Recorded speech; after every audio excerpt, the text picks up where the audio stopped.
You're on the John Fredericks Radio Network. Joining us now from Washington, D.C., Congressman, 9th District Republican of Virginia, that's the Southwest Virginia area, from Salem, Virginia, Morgan Griffith. Congressman, good to have you, sir. Good to be with you. Hope you're well. Never better. What a day yesterday. Now we're getting another ruling today on the Janus case. But let's go back to the 5-4 decision yesterday with the Supreme Court basically saying the President Trump, or any president, mind you, has the right under the Constitution of the United States in order to do a ban on traveling into the United States from certain countries. Good decision or bad, and why? I think it was a good decision. That's based on the constitutional provisions that Congress can give authority to the president, and that's what we did. And the Congress previously gave him the authority. He used it. And as long as it's not arbitrary and capricious, which the court didn't have any problem with, then he can do that. And good decision. Congressman, immigration reform, Paul Ryan's still trying to find how he can get to 218 on it. Looks like his moderated bill can't get there either. Conservatives are banning it. They're calling it amnesty with no reforms whatsoever. How do you solve this? Well, I think we're going to have the vote today. I think the bill has a lot in there. It's not a perfect bill. It doesn't have everything in there, but it's got a lot in there that conservatives would like. But there are some concerns. It gets complicated, but there are some concerns about the parents of DACA kids being able to come in after 8, 10, 12 years.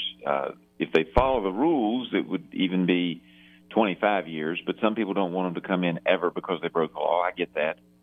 But we get border security money. We get an end to all of to some of the chain migration, not all of it, but to some of the chain migration. We get rid of the visa lottery. We get some ag stuff in there that we wanted. There's a lot of good things in this compromise. The Goodlatte bill was better. I voted for that. They got 193 votes. I think we're going to see happen today is that we're going to go in. We're going to vote because that was a promise that was made.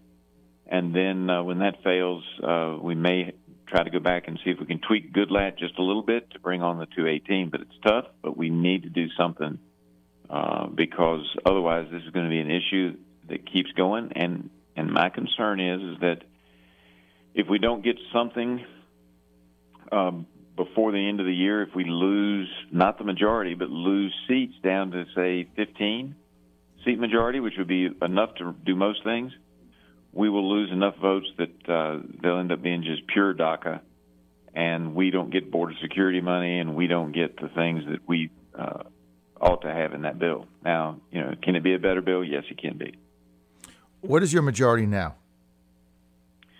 I don't remember the exact numbers, but it's in the 30 range. Right, like 33 or something, I think. Yeah. 32 or 33. So if it goes down to 15, which is like an 8-member swing, I think you're going to lose probably 15 seats. If you do that, I think you're going to hang on by like 3 seats. So you're going to have a governing majority. So you're going to have a Republican speaker. I believe if the election were held today, that's what would happen. But as you're saying, Congressman, with a 3, 4, 5, 6, 7, 8 seat majority, you're just not going to get anything done because there's enough moderate Republicans that are going to abandon most of the conservative issues. The president is going to veto stuff like amnesty and DACA with no string attached. He's just going to veto it. They can't override the veto. You're just going to get an impasse. Now, yesterday you had a California judge. I find this to be incredible. I really want to get your take on it. You have a judge in California basically saying, okay, you can't separate kids from their parents who come over the border illegally who are apprehended. That's number one. Number two, he gives a time frame for the kids to get reunited, which, I'm fine with that. Let's speed the process up. Quicker the better. But what I just can't understand, I can't get my head around, is why does a family, a mom with their kids or a dad with their kids who come over the border and break the law, why do they get better treatment than a U.S. citizen with their kids, a mom or dad, that break the law and they get apprehended? Now, there's no due process. They're not convicted. They haven't had their day. They haven't had anything. And if they can't make bail, they sit in jail for 10, 20, 30, 40, 50, up to 90 days and rot while their kids are taken away and put in HHS, Child Protective Welfare. So why the difference here? Well, and that's a hard one to explain. The policy, as it was set up, was, and I don't think the administration handled it well, but they were correct on the law. The policy, was that if you took them into custody, you separated. I mean, that's what we always have done. That being said, there were so many that were being separated. It is a misdemeanor charge. Now, the same would be true if you were arrested for a misdemeanor. Assault and battery is a misdemeanor unless it got injuries involved. DUI is a misdemeanor. So if you're arrested as a citizen of the United States for a misdemeanor, you're going to be put in jail, and your kids aren't going to be with you. And that's correct under the law. The problem is that, people saw these folks, some of whom may be eligible, not the majority, but some of whom may be eligible for asylum, and it just, the whole story got away from the administration. They tried to explain the law. They didn't do it as effectively as maybe they should have, and it's hard to explain. And really, families, we should try to keep together if we can, particularly if they're sitting on the border. But we can't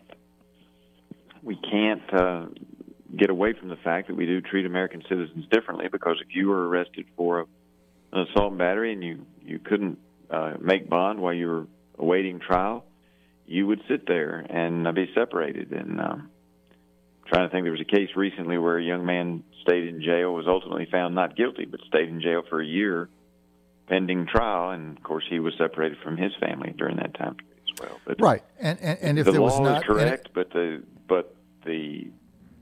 thoughts of having that many families, many of whom are just trying to. This was the philosophy of the other side and the folks who were worried about it. And look, I worry about it too. You've got families that are just trying to get a better life for themselves, and all of a sudden they're being torn asunder, and their kids are being sent thousands of miles away. And that doesn't happen in our system. We don't send the kids off to another state. They stay in the local county. Right. And I think, Congressman, you're right there. No question about it. The shipping them off thousands of miles away never made any sense to me. And whether you defend this plan of the president's or not, and I think you did the right thing because it was meant as a deterrent. I'm like the only person on TV that's willing to say that. I mean, this was meant as a deterrent. And hopefully it's going to be a deterrent, because catch and release is not a deterrent. It's a magnet. It does the exact opposite. And if you look at the statistics, Congressman Griffith, they're pretty stunning. Like, I'll give you an example. 85% of the people that go through catch and release, in other words, they come over the border illegally, boom, misdemeanor, broke the law, get apprehended, right? 85% of them never show up for court. Now, Anderson Cooper said 70% show up. I couldn't believe it. This was about a week ago on CNN. I almost jumped through the TV screen. Every statistic we have, 85% do not show up. That means 15% show up. The other stat we have is 50% don't get apprehended. All right. So 50% don't get apprehended, and 85% of the other 50% that get apprehended don't show up. So they're just released into the interior of the country.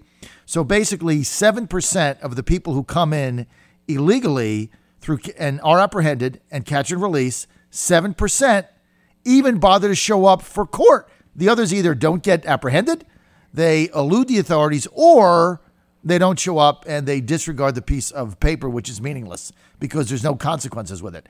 So if you're in another country and you want to get into the U.S. and you don't want to stand in line and go through the process and abide by the law, you just cross over the border, and there's only a 7% chance anything is going to happen to you, right?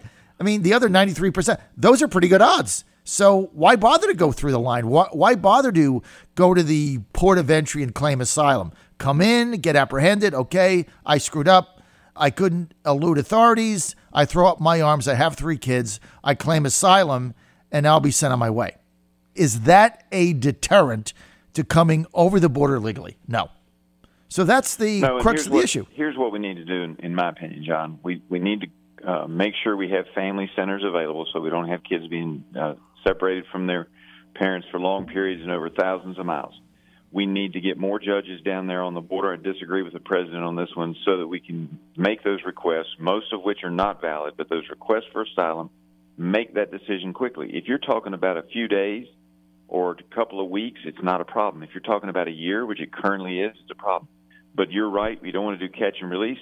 We also don't want to, do things that when you're separating parents for long periods of time and thousands of miles, that is a problem. So what you do is you find the solution, and I think that is the basic solution. Family centers where they can stay together, but they're not coming into the country to go roam freely or to find ways to avoid detection later. And then faster determinations on asylum brought about by having more judges down there to do the job.